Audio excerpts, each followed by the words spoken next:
welcome you to the basement here at the WMAR Vault. I'm Jamie Costello. Here at WMAR, we are celebrating over 3/4 of a century on the air. We were the first TV station here in Maryland, and now we're setting our sights on the future in streaming. And to that end, we're mixing the old up with the new, opening up the WMAR Vault. We're dusting off the 16 million feet of archive footage. And that's enough to get from Baltimore to Los Angeles and still have nearly 400 miles left over. Well, we hope you enjoy this episode of the WMAR Vault. Women have been fighting for years to stop being first ladies and becoming first women. Women's nerves are always raw. Women always rise to protect our rights because it's been so hard to get them. And when we find somebody who gives them to us and protects them and sees us as productive, competent, mature people, then we will lay down our lives for that person. And that is how we feel about the law. Many college women today think that there are no longer any sex barriers in the job market. But what they heard today made them realize that though women have come a long way, there is still a long way to go. Improvement is the key word. Job position improvement that has already been achieved, and the improvement that is still needed to put a larger number of women in leadership positions. Lawyer Alice Pinderhughes, who is in the Attorney General's office, says it's a whole lot better for her than it used to be. When I first went in the courtroom, first I'd get comments about, well, you won't have any trouble with the judge because of the way you look, etc. But once I started talking and the judge could hear what I had to say, then he realized that I could represent my client or the state well. So now you see women moving ahead in the field of law because people aren't looking at our sex, but they're looking at our capabilities. And they no longer say, well, you have a family, you're a mother, you're a wife, you can't do the job. Journalist Marcy Coyle says women in top-level management in her field is almost non-existent. I think right now advancement is very slow. I think there are possibilities, but if you look at your current newspaper management in particular, I think you'll find that there are not as many women in editing positions, the real editing positions, not on your desks editing copying, but making editorial decisions on news content. This conference was sponsored by Goucher, Hood, and Notre Dame colleges. I'm Susan White Bowden on the scene in Baltimore County. Most people, sometimes they watch wrestling on TV. It's not much different from that.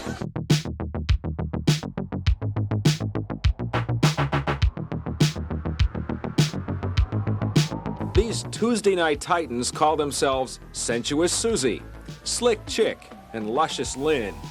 And they claim to make a good living, though Jello Wrestling is hardly good, clean fun. It's like trying to catch a pig in mud. Like the gooey gladiators they are, Jello wrestlers take their sport seriously, even though the standards may be more General Mills than Sergeant Slaughter. Pin your opponent and win the match, and above all, play by the rules. There's absolutely no throwing of the Jello, no accidental removal of clothing is okay, but no really doing the removing clothing. No ripping off the uniform. No, you can't do that. That's illegal. The combatants also tape their fingernails, but it's not likely they'd scratch each other anyway. Most are friends outside the ring. One we talked with is even the mother of two. I've got a boy that's 3 years old and a girl that's 1.5 years. The promoter told me he used mud in the past, but it tended to freeze, so he opted for Jello. Not the variety you serve with whipped cream. This is more like a thickening agent with a little coloring and flavoring added. That's because the women complained about the early batches. If it's going to get in our eyes and ears and hair, they said, at least it should taste good. Do you eat Jello when you're not wrestling? No, I see enough. Jello wrestling may not last, but it does make a statement about our condition. Give Americans a food, and they'll sell tickets.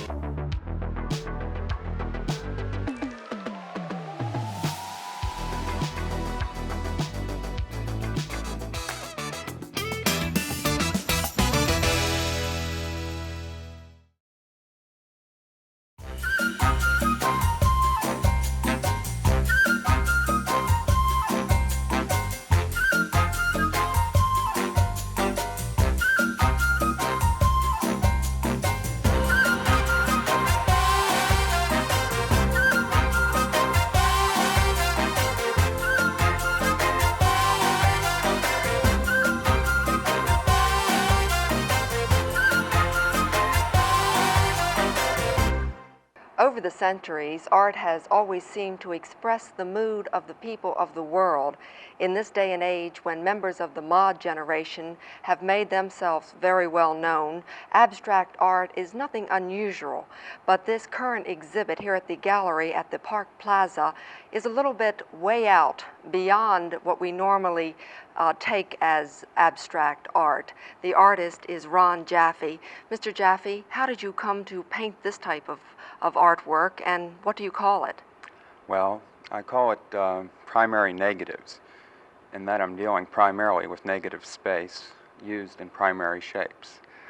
How I came to it, I don't know, it just sort of hit me. Have you ever painted in a conventional style? Oh yes, I have. This is recently, it's been just a little over a year now that I've been doing this type of thing. I feel it's more immediate with the time. I'm using primarily day glow colors, bright fluorescent colors that sort of hit the eye immediately. It's meant to be an instantaneous, spontaneous type of thing. This type of high art certainly isn't lacking in color, design, and originality. This particular painting behind me is entitled The Universe, and I must admit that I've never felt so near, yet so far away from the universe before. This is Susan White reporting for Newswatch. I don't usually do interviews in bedrooms, but this is an exception because this room is a dream come true for a lady who's come through hard times and now she's selling success. The secret of success, according to Patricia Samson of Columbia, is to learn to be happy, the rest will follow. She began the effort young, enduring prejudice in a small Catholic Pennsylvania town where she grew up as the daughter of that town's first divorced woman. 10 years ago, she came to Baltimore after her husband left her with one small daughter, pregnant with her second. Starting out penniless with no degrees, within a year she'd made $100,000 selling real estate. Today, she's promoting her book, A Star to Steer By, and sharing her inspirational secrets for $250 at a 3.5-day course at Hunt Valley.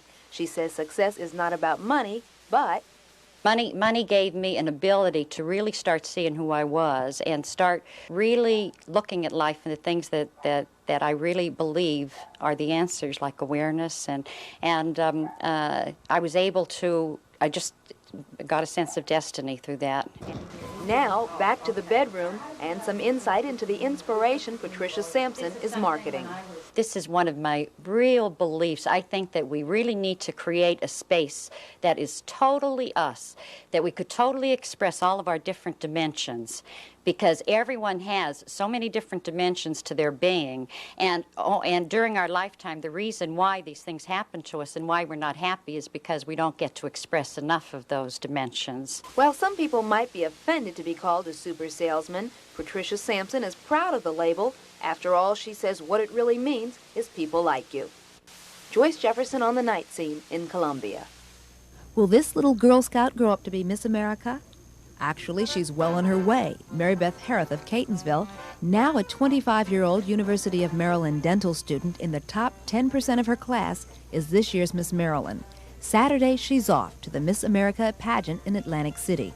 Today it was another in a series of public appearances, a ribbon cutting at Lionel's new Kitty City on Liberty Road. If at first you don't succeed, try again. That's a formula that's worked for Mary Beth.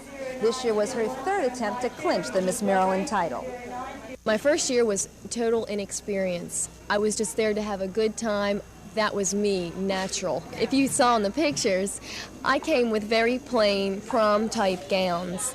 And this was nice, and it's what I thought that I needed to have, but when I got, the first year, when I got there, I said, oh my gosh, I look like plain Jane next to all this sparkling glitter. Look at her, could she be Miss America? And this year, Mary Beth wore glitter. But that wasn't the only change. Other preparations included a year of vigorous physical workouts. The first year, her opera selection, sung in Italian, bombed. This year, she swept the talent competition with a popular tune. Classical singing does not have a lot of audience appeal when you're talking about an Atlantic City Miss America type crowd. Her scientific approach obviously paid off in state competition, and we'll all be rooting for her when we watch the Miss America pageant here on Channel 2, September 15th. Joyce Jefferson, News Scene 2.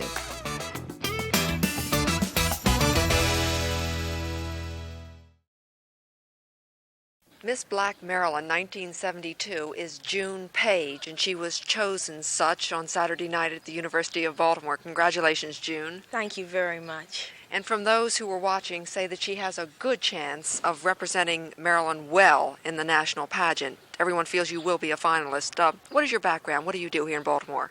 I'm a Baltimore public school teacher. I teach the 3rd grade at Bentelow Elementary School. And what is your talent? I'm a singer, and we hope to continue right along with what I did in the Baltimore pageant. I sang I Got Love from Pearlie, and we're really excited. We think maybe this will really help us when we get to Hollywood. How do you feel about black beauty pageants? Do you think they're doing what they were set up to do about 3 or 5 years ago? I think that they are. Their main purpose is to display black beauty and intelligence and also talent, and to give the girls a chance to express themselves in public. June, you're obviously a very thoughtful young woman in addition to being quite lovely. What do you think is the most needed thing in the black community today? Oh, let me see. There are so many things that are needed. I just think understanding from all points in the community, all races, should try a little harder to understand each other and not to get the wrong attitudes toward each other. They should sit down and speak and think to each other about their problems. I think this is needed. A little more discussion is needed. And there you hear the thoughts and see the 1972 Miss Black Maryland, June Paig. This is Susan White reporting for Newswatch. This is a special unit of soldiers, not just because it's all female. In fact, units composed solely of women no longer exist in this person's army. These soldiers are testing new designs of field uniforms and battle gear.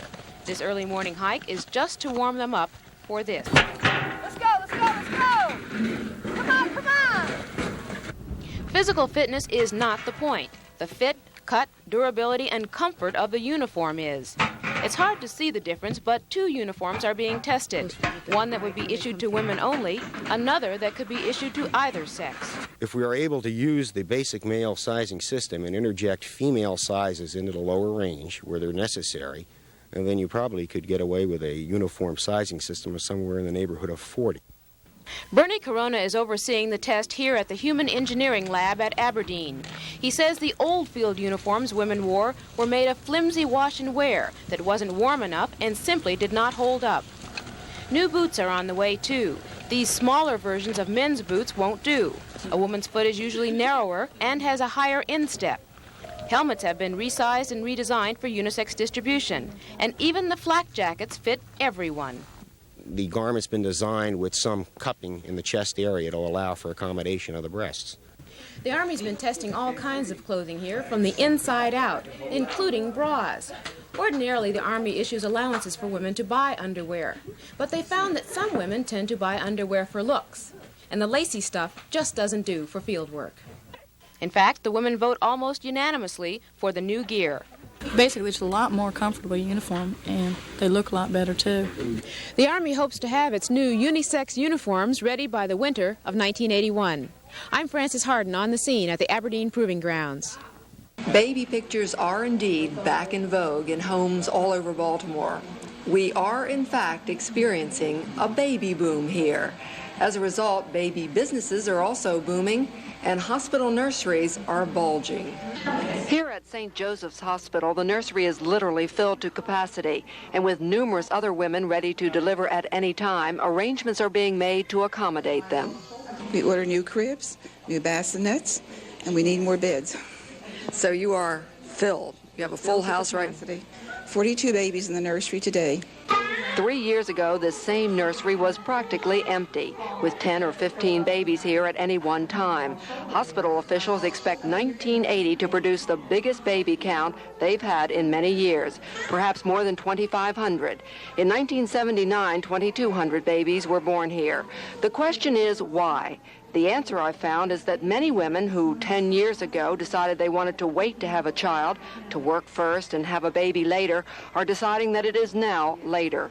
Women like the mother of Bradley, born October 11th, to the Simpsons of Middle River. We just felt like that it would be better to wait a few years. We got married young, and we just felt that it would be better. I enjoyed working, and I enjoyed my job, and I just thought that would be the best thing to do. And even older women are now deciding they want to have babies. Women in their late 30s and 40s. Second marriage couples are having second families. Sometimes it even means reversing birth control surgery, which was done when the couple didn't think they would want any more children. I can think back in the last 2 years of 2 instances where, because one was remarriage and the other, I'm not sure what the reason was, but reversals of vasectomies that had been done previously for contraception purposes, now just to be able to get pregnant. And in addition to the older couples, it seems having kids is now coming back in vogue with the young first-time married husbands and wives who no longer think it's suave and sophisticated to remain childless. Babies are back, Baltimore. I'm Susan White Bowden on the scene.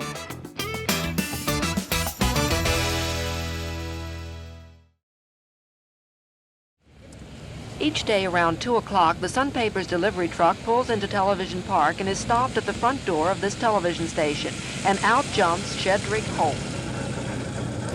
Hey, Susie, babe. How you doing, babe? Hi there. How are you? All right. Good. You doing well? Yeah. Okay. Couldn't be doing better. On his way to deliver the papers, Shed stops at the window on the way to knock and say hello to the people inside. The art department now resides in this room, but the news department used to be here, and my desk was right beside the window. So Shedrick and I used to see each other every day. We don't now, and it was nice to hear that he misses me as much as I miss seeing him. Yeah, me too, because the mom people, they don't do like you do every day. They don't say nothing.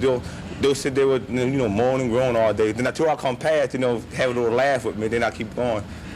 We're two of a kind, aren't we? Yeah, right on. Two of a kind. Me and Susie, baby. Number one. Enjoy life. Yeah, while you can. When the Lord take it, ain't no more life. So you better get it all you can. And I love people who love life. I'm Susan White Bowden on the scene at Channel 2.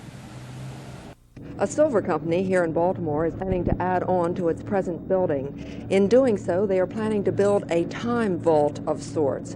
In this vault will be placed silver items and pictures of silver valued at approximately $50,000. This is Mr. Charles Steve. Sir, would you explain for Newswatch just why you are doing this? Well, there are many reasons. Actually, I think the main reason is to show the workmanship of these craftsmen, the beauty of what they have done through the ages to another generation, to kind of fill them in with the type of articles that we make today or use today that everyone uses, perhaps in table implements, and as well as the beautiful hollowware pieces. Now, this just won't be 20th century silver, will it? Oh, no. We have some beautiful things that we make for Williamsburg reproductions of the past. We have some of our very old antique things, the first teapot that ever went through the Steve Company. So we do have the repoussé, the plain, the 18th century, as well as the very modern in design. Do you think the people who might open this vault, say in 2929, will be surprised with the workmanship that has been done over the past years in America? Perhaps they will. It depends on what type of civilization they have at that time. If we haven't had the war situations, perhaps we will have progressed enough to appreciate the arts and to continue to keep them. Do you think there will be silverware in, say, 2929? Well, I hope we're not eating capsules and not roast beef and steak at that particular time. Perhaps by that time they might have repoussé silver capsule holders. Who knows? But at any rate, they will have an idea of what past civilizations were like. This is Susan White reporting for Newswatch. Things have been changing by the minute, by the second today here at the Colt Complex and elsewhere. Early this morning, a security guard was at the gate of the complex and would not allow any members of the news media to come in. Several hours later, the security guards were sitting in the car and we were allowed to enter. Why were the guards here? Who ordered them and who told them to keep reporters out? We don't know. We weren't told they were going to be here. We weren't told they were going to leave. So we don't know anything about that. It just looked like there was something to hide here. I wish I knew. We did not see any packing being done, but former Colt General Manager Ernie Accorsi told me that when he was out at the camp earlier this week, he saw plenty of signs that they were preparing to move. And early this morning, a close friend of Jimmy Irsay's was telling me that it was over. The Colts were gone. It had been done.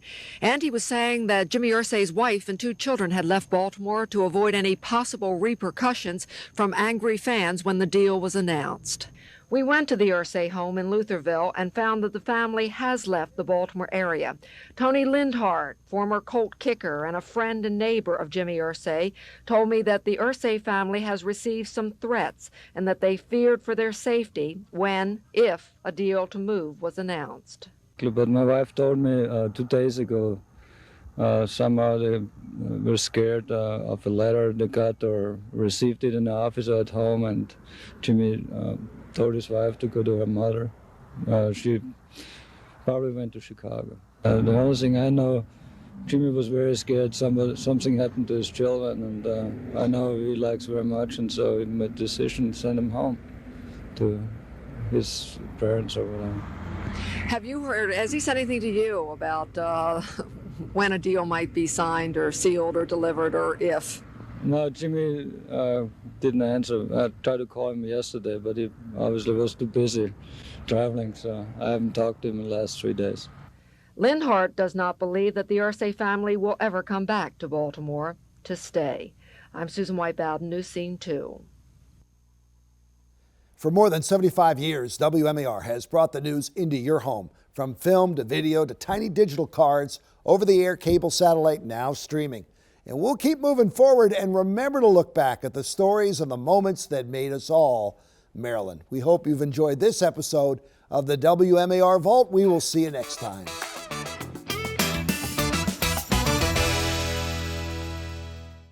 Hey, it's Jamie Costello. If you just enjoyed this episode of The Vault, you can check out more episodes by clicking on this box down here. And while you're at it, go ahead and hit that circle, and that'll subscribe you to WMAR2 News for great content every single day.